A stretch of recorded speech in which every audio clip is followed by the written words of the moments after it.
Ayan guys, naglagay ako ng kamyas. Kamyas guys.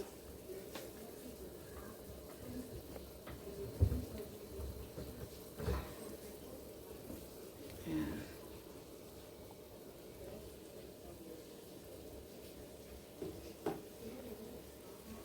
Ayan po. Isang malaking ano po ito eh. Buhay po ito na tilapia. Ay, pakalagay natin. Ayan, lagay na natin yan.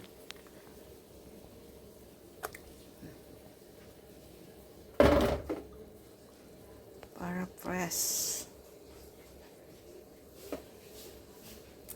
Ang ilalagay po nating gulay dito ay ano, talbos po ng kamote. Kamote tops. Ayan. Dapat mangga pala yung nilagay ko dito guys, para maiba.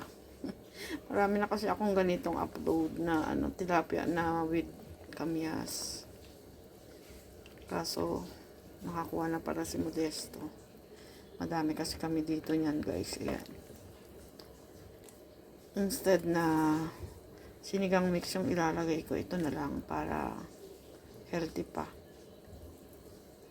Diba guys? Mamaya yan, pipigain ko yan. Yung kamyas para umasim.